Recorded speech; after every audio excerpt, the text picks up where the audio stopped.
ناظرینو په دې وخت کې زموږ په خپل خیبر پښتونخوا کې د ټولو نه خطرناکه او غټه فتنه هغه فتنه د انکار حدیث ده. دا فتنه د دې سره منبر او محراب نشته. دا د جهلاو بې علم خلکو یو ټوله ده او دوی صرف ټیک ټاک ته، فیسبوک لا، یوټیوب لا، انسټاګرام لا زور ورکړی. د یو شیشې ته ناستي عوامي میدان د دوی سره نشته، منبر او محراب د دوی سره نشته، ځکه په دې کې د منبر او محراب اهل یو قسم نشته، د دې علمي بیک ګراوند د یوم نشته. یو د قرآن او حدیث د فهم د پاره چې صرف، نحو، لغت، ادب کوم علوم دي، دا ټوله د هغه علومونه بالکل عاري ده. څومره منکرین حدیث چې په خیبر پښتونخوا کې دي، په دې کې یو کس صاحب علم نشته، ټول د علم نه عاري خلک دي. د دې وجه نه اهل علم ته زه درخواست کوم چې په مضبوط علمي استدلال انداز سره د دې فتنې په علمي میدان کې سرکوبي پکار ده. دا ټول جاهلان دي او په سوشل میډیا باندې عموما بد کلامی، بد زبانی د مقدس شخصیاتو په باره کې، د احادیثو په باره کې، د محدثینو په باره کې، د ائمو په باره کې بد زبانی، بد کلامی کوي. هغه ته نسبت د دې خبرې کوي چې یاره عجمی سازش دی د احادیث، او دا په درېمه صدۍ کې ایرانیانو مجوسو احادیث مدون کړي دي. د ټول ناول خو زه دې ته دا وایم چې عربیت عجمیت د دې فرق او د دې امتیاز د الله په نظر کې نشته. قرآن وایي ان اکرمکم عند الله اتقاکم، معزز پتاسو کې یقینا هغه کس دی چې متقی کې، هغه عربي دی که عجمی دی.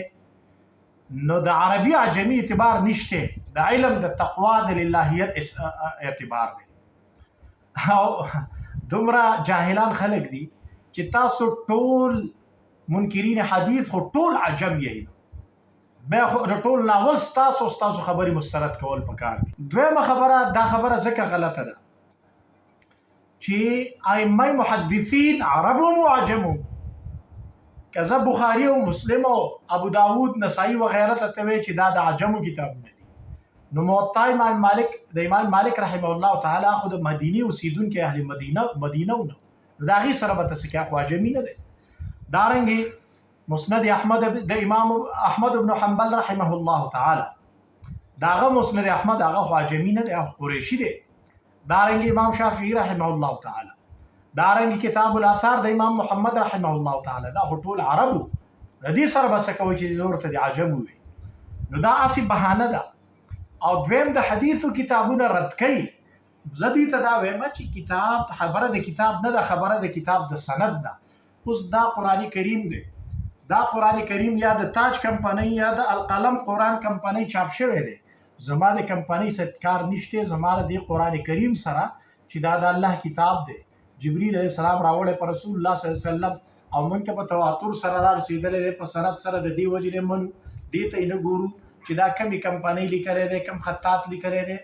موږ بخاري او د مسلم ته نه وایو، موږ د بخاري او د مسلم سند ته ګورو. لکه دا مقوله محدثینو ائمو نقل کړې ده، الاسناد من الدین، سند د دین نه دی. لولا الاسناد لقال من شاء ما شاء، که سند نه وی نو چا چې څه ویلی ویلی بی. دا د زما سه حیثیت د چا نه ویلي، د ما د شیخ محمد تقی العثماني نه ویلي دي. شیخ محمد تقی العثماني بخاري د مفتی رشید احمد رحمه الله تعالی نه ویلي ده. مفتی رشید احمد رحمه الله د حسین احمد مدني رحمه الله تعالی نه ویلي ده. حسین احمد مدني رحمه الله د شیخ الهند محمود الحسن رحمه الله تعالی نه ویلي ده. هغه د مولانا قاسم نانوتوی رحمه الله تعالی نه، او د رشید احمد گنگوهی رحمه الله تعالی نه ویلي ده. هغه دواړو د عبدالغنی دهلوی رحمه الله تعالی نه ویلي ده. عبدالغنی دهلوی رحمه الله د محمد بن اسحاق رحمه الله تعالی نه ویلي ده. محمد بن اسحاق رحمه الله تعالی عبدالعزیز دهلوی رحمه الله تعالی نه ویلي ده. عبدالعزیز دهلوی رحمه الله تعالی د احمد بن عبدالرحیم دهلوی رحمه الله تعالی نه ویلي ده. هغه د ابو طاهر محمد بن ابراهیم الکردی رحمه الله تعالی نه د سیدا بخاری ته او رسول الله صلی الله علیه وسلم ته زما ټول سند رسیدلی، دا ثبت عثماني دی.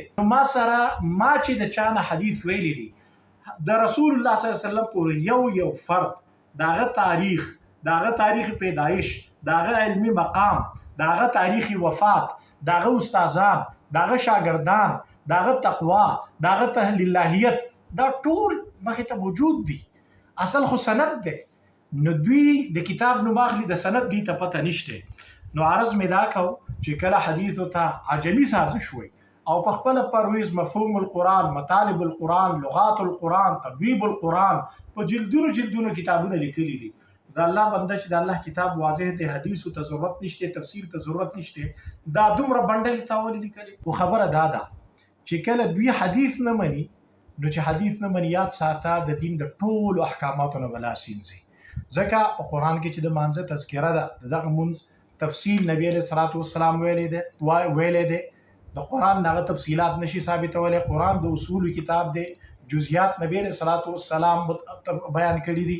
ته چې نبی علیه السلام رسالت نه انکار کوي، د نبی علیه الصلاة والسلام د احادیث او د سنتو نه انکار کوي، نو د رموز نه به لاس وینځي. ځکه کله یو څه وایي، کله بل څه وایي، کله منو وایي، کله نه منو.